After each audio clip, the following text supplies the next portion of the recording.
Welcome back, everybody, to our Growing Healthy Communities podcasts, or as we learned a few weeks ago, enhanced podcast. This is supposed to be our April week 4 podcast over developing a strategic plan. I just wanted to make a note really quick. Last month had 5 Wednesdays in it, and that kind of threw us off on our schedule. I was not paying attention to that. And Wednesday is the day that we launch our podcasts every month. And so we are off by 1 week. So what we're going to do is we are going to bring you this April week 4 podcast. And you cannot see me, but I was doing my finger quotes. April week 4 podcast. And then we are going to take off next week. And then we will be back with our new podcast for May on May the 5th. So just wanted to give you all a heads up there. We will finish up this month this week, and then we will take 1 week off and we'll be back resuming in May. This is developing a strategic plan. It's our last week of talking about this. So we're looking at strategic plans and action plans. Here is my contact information, and I wanted to add a few extra pictures of my beautiful little family for you all, and I'll try to just switch it up here and there just to keep things interesting, and it keeps me engaged as well. So you can email me at any time at ashley.story@arkansasobesity.org. Here are some pictures of my lovely family. So you'll see in the bunny ears down there in the bottom right, I have my beautiful, handsome husband, and then my children right there, Jalen and Lincoln. And then we're also pregnant with another one. So we have number 3 on the way right now. This is our dog, Roxy. She was super excited to be in the car that day. She just got a new harness. She is a chewer, so she generally chews through all of the things that we buy her, but this one is still holding strong. So I'll have a few more pictures of our other animals maybe some other time to show you all and share with you all. But that is not why you came today. You came to talk about developing a strategic plan. So here's a review of all the things that we have talked about over the month. Please always feel free to go back and review these other podcasts. But for week 1, we did an overview of the MOSA. So we're looking at vision, mission, objectives, strategies, and action plans. And then we took the next couple of weeks to dive deeper into each individual step. So week 2, we looked at developing those vision and mission statements, proclaiming that dream of your initiative or collaborative.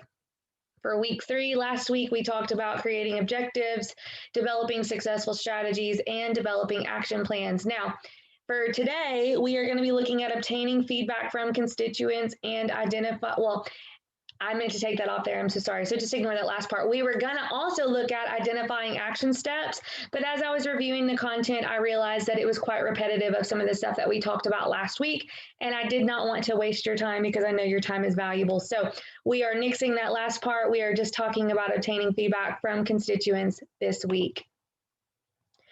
So we want to learn how to get that feedback so that we can prioritize which changes are most important and feasible to pursue. We know that whenever we're facing any issue, it's likely to be far greater than just what we had originally imagined. And so we have to be able to prioritize what we can actually do, which changes we should follow. Obtaining feedback from your community is going to be vital to understand what the community truly needs and how it perceives your organization. Both formal and informal feedback from members within your community is needed so that your group can improve its program. So it's important to learn what is important to the community. Now, what does it mean to obtain feedback from constituents? Well, it simply means asking questions to determine something that you want to know. Most often, feedback is sought to determine how well people feel about your organization, how they feel it's doing, and also how important they believe the goals of your agency are. Feedback can be obtained in a number of ways. Some are as simple as having a casual conversation with somebody or reading some articles and editorials in the newspaper. But then there's also formal feedback, and this is data that can be measured. So we're going to look more at obtaining formal feedback. Now, formal feedback is usually obtained through one of the following methods. So either through personal interviews, phone surveys, written surveys, or questionnaires. And we did want to define what we mean here when we say constituents. So the term constituents may refer to a variety of people, but it could include those who are affected either directly or indirectly by the work that you are doing. It could be elected officials, members of your coalition, journalists, community leaders, or a number of other people. It's important to obtain feedback so that you can understand how your organization is perceived. You want to get a better understanding of what the community really needs, and you want to help prioritize those tasks that are needed, as well as generate excitement and interest. The more that you talk to people and share your hopes and dreams for combating the issue, and then you get their feedback and you hear their hopes and dreams, it's going to generate excitement, and it's gonna help people become more invested in what you're doing. Also, it's gonna help you have information ready for future use. It's also going to increase community awareness of who you are and what you do. And it's also going to improve your program. Obtaining feedback from the constituents, from people in the community, that's going to help you improve what you're doing. Now we know why we should obtain that feedback, but when should we start to do this? Well, you need to obtain feedback as an ongoing, continual process.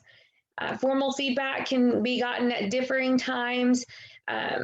But informal feedback should always be an ongoing, continuous process. Now, formal feedback can be done anytime that you're starting a new program, or at the end of a program, and then also as part of the planning process.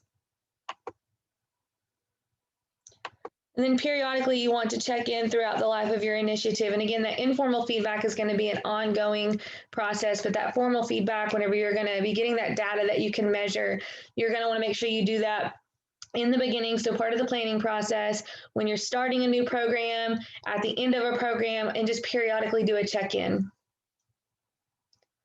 And then always be sure to know exactly how you're going to use the information that you obtain.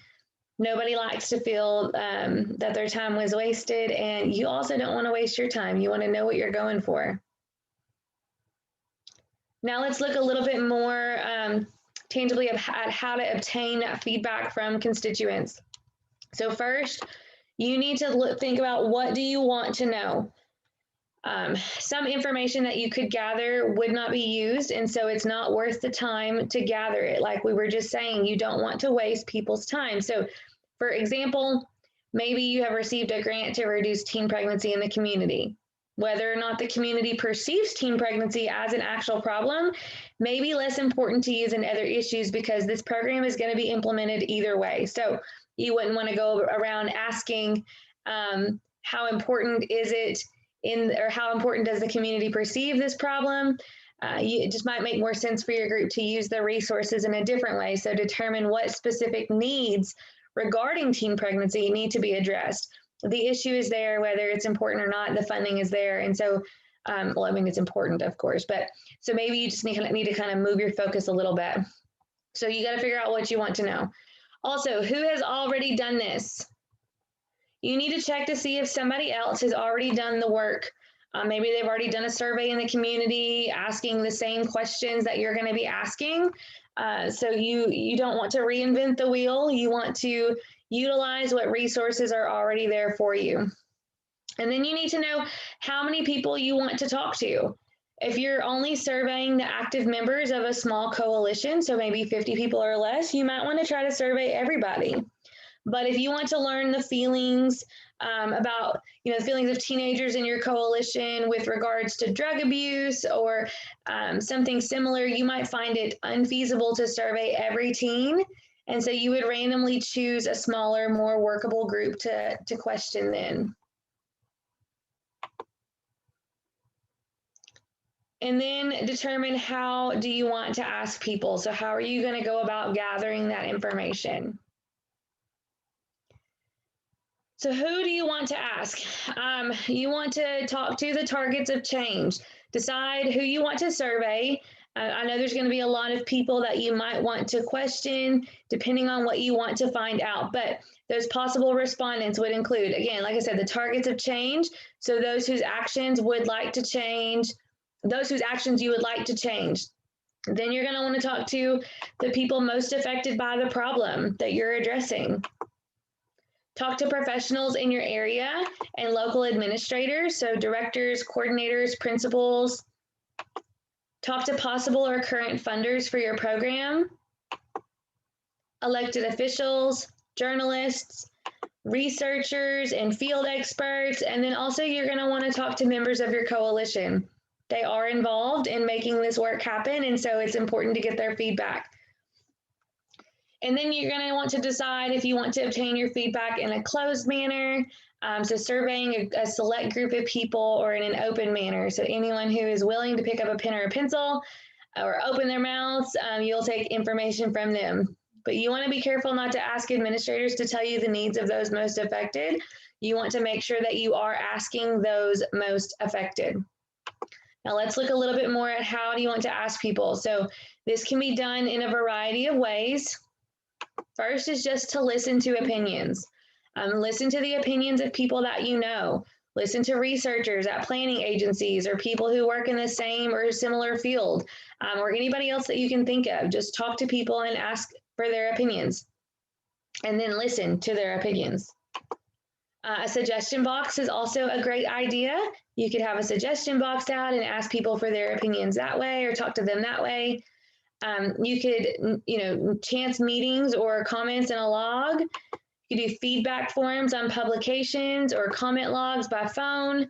And then, critique times during a meeting or a formal survey. So either by personal interviews, phone survey, written survey, something like that. And we did talk about giving surveys as well back in February. So please feel free to go back and listen to that podcast.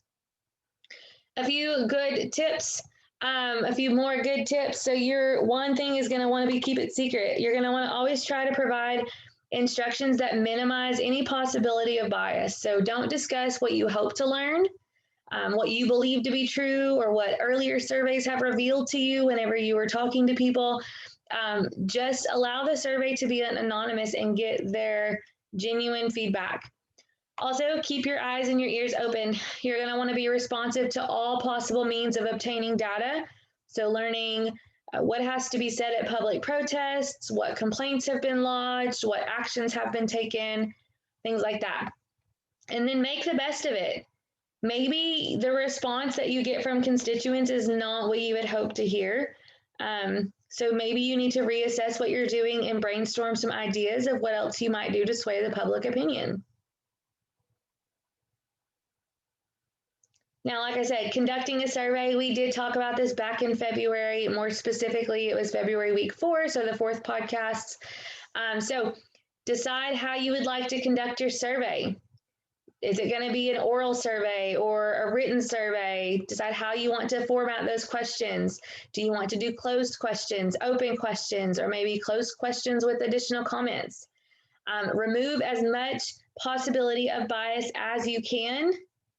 And then don't forget your manners and make it easy for them to respond, as well as keeping your cool whenever things are not being answered quite the way that you expected. So just keep those in mind. Again, you can go back to February week 4 to get some more specific, tangible ways that you can conduct a survey and look at that more. So, all right. So we learned this week, this was a really quick one. We learned this week that obtaining feedback from constituents is very important.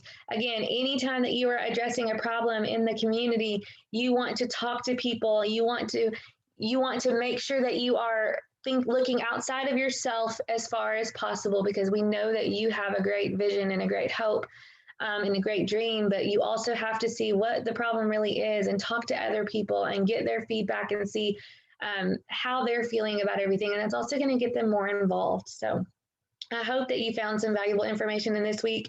Next month, again, we're taking off next week, but we'll be back next month. Next month is kind of exciting for me. We're looking at leadership and management, but more specifically, we're looking at group facilitation and problem solving. So it's going to be they're a little bit shorter podcasts as well. So it'd be a good little snack break or lunch break podcast. But week 1, we're going to be looking at conducting effective meetings. Week 2, we'll be looking at developing facilitation skills. Week 3 is capturing what people say, tips for recording a meeting. And then week 4 is techniques for leading group discussions. So I hope you will all join us for that.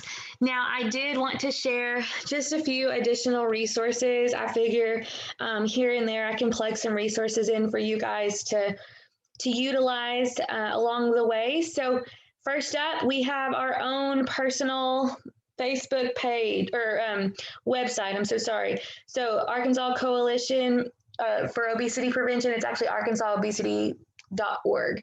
But you can go there and you can find our healthy recipes page. So you'll see right here, go to the healthy recipes page, and then this is our little banner here. Here's one of the recipes that I pulled. We just did this one a couple of weeks ago. So what we're doing over this time is we're trying to just build up our online recipe box. So if you have some healthy recipes that you want to see featured on our website or featured on our Facebook page with a fun little shout out to you or your coalition or initiative, please email those in. My email will be on the, in 2 slides. So email us in those recipes. We'd love to share them, and we'd love to feature you for sharing them with us. Also, here are some podcasts from earlier years. So back in 2019, here are the learning labs that were done, and then also the 2020 Learning Lab podcasts. You can also find those on our website. So please go utilize all of the resources that we have available to you. And then here is our website, arkansasobesity.org. Here is my email address, ashley.story@arkansasobesity.org. And then you can always follow us on Facebook /Arkansas Obesity. Thank you all so much for joining us, and I will speak to you guys. I always want to say I will see you guys, but I will speak to you guys again in a week. So thanks for joining us.